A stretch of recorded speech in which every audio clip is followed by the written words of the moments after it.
Welcome to the breakdown of the posture, side crow, Parsvarakasana. And for this, you will need the twist. That is the primary thing. So hopefully you did the class and now you're all ready and warmed up to do this arm balance. If you have never done arm balances before, just give it a go and maybe have a cushion or a bolster in front of you. So for this, some of the important things is keeping the heels up and then twisting. So let's send the arms to the right, knees over to the left. Then we will need to lift the heels. We will use this front arm as a shelf for the leg.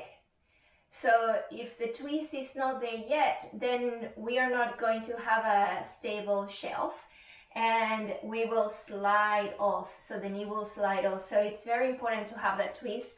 I like to imagine that I'm sending my elbow towards my back hip. And then you can either send the fingertips directly towards the front and send your legs more to the left-hand side or your knees more to the left-hand side. And first let your index fingers face in front of you.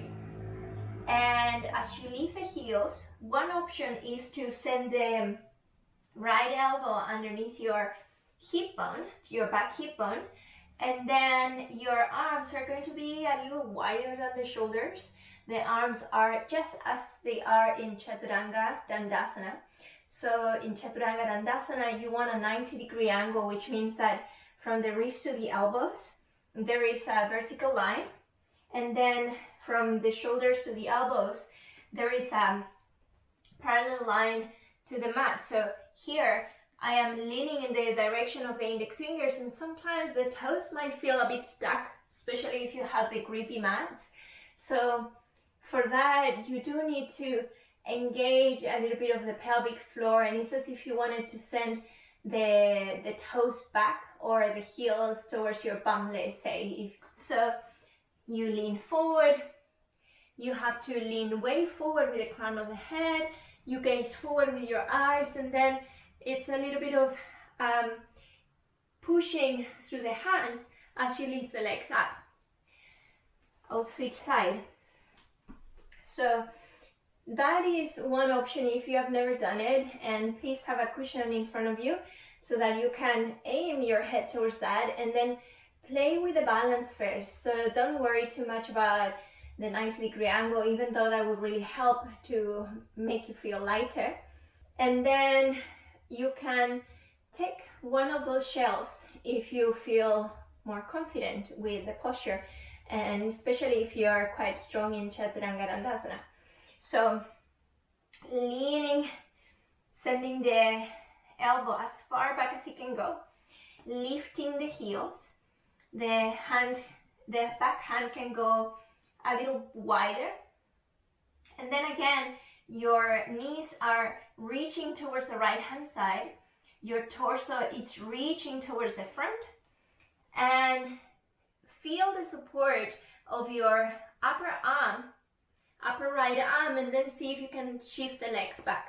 Squeeze the arms towards one another, shoulders in line with the elbows perhaps, and then come down. So there is a few variations that you can do from here. I mentioned in the practice that one option is to extend both legs.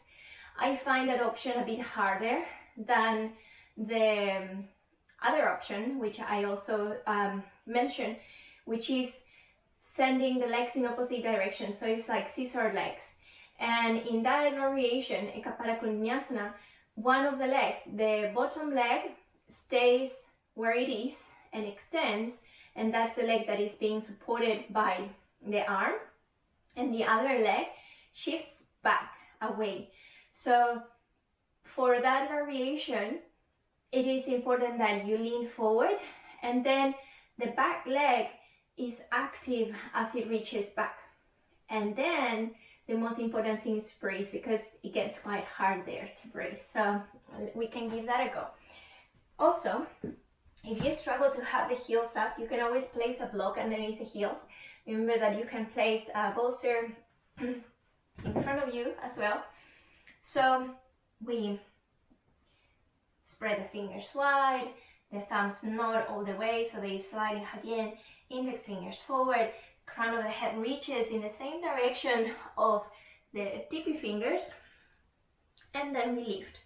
So the bottom leg can extend, and then the other leg can either be bent, or you can straighten back. You can gaze towards the right foot or your left foot,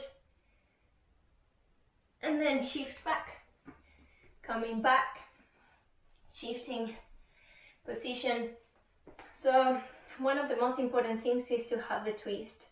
So you really want to cultivate a deep twist. You might be able to do it without warming up, but preparing yourself with a few chaturangas and with a few twists can be quite helpful. There are other ways to enter this posture, but this is the most common traditional one. So I hope that you have found this useful. If you want to do the other side, let's give it a go. So elbow behind, hands by the side, index fingers pointing straight forward, and you lean over to that side. So it's the bottom leg that straightens, because that one has the support of the arm of that shelf, and the other leg is reaching back. The toes are active.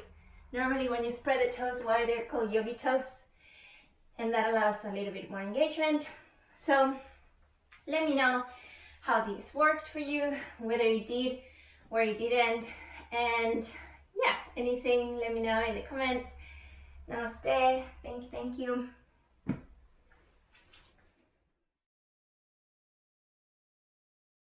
The heels need to lift quite a bit for us to have enough height to shift over to one side. So you can always place the heels on blocks, or you can go a little higher by placing your feet on block, and that gives you a little bit more space to twist and to then give yourself gravity. So here the heels will lift in spite of being on top of blocks. The elbow will be reaching as far back as it can go. So you can always take a little moment there, and then the hands move down. Here I am twisting my torso over to the side, and the knees are facing the front. And then you can either choose to have the elbow underneath the hip bone, and the arms are just as they would be in chaturanga. One of the things that happens sometimes is that the feet get a bit heavy.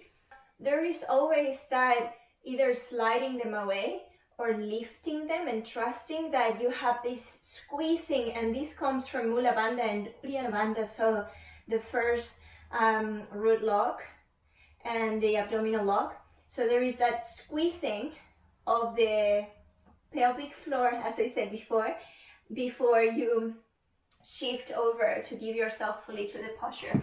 So here I can check that my hands are as wide as the shoulders or so. If you have the elbow underneath the hip, the space between the hands would be smaller, and then you give yourself to that, and then you can play with that a few times. So here I will show again with the knees facing towards you, so the knees over to the side. Now my torso can face to the right, and then here I have a deep twist, if you see, and then I just send my head in the same direction as the fingertips, and then I can come down, so that you can play with this a little bit, and in and out. When I start with arm balances, I would suggest always gazing not to the floor, gazing to the side, gazing up, especially if you're in crow positions. So gazing forward, sometimes you might feel like, oh, I don't want to connection to the floor if I don't gaze down, but when you gaze down, it's more likely that you're gonna go down. So only if you feel that your toes are here and that you feel safe enough, then you might gaze at the toes.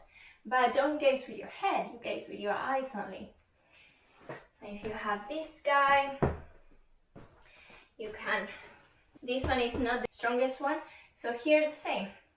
You can shift the legs over, the knees over to one side, you swivel the legs, and then you lift the legs.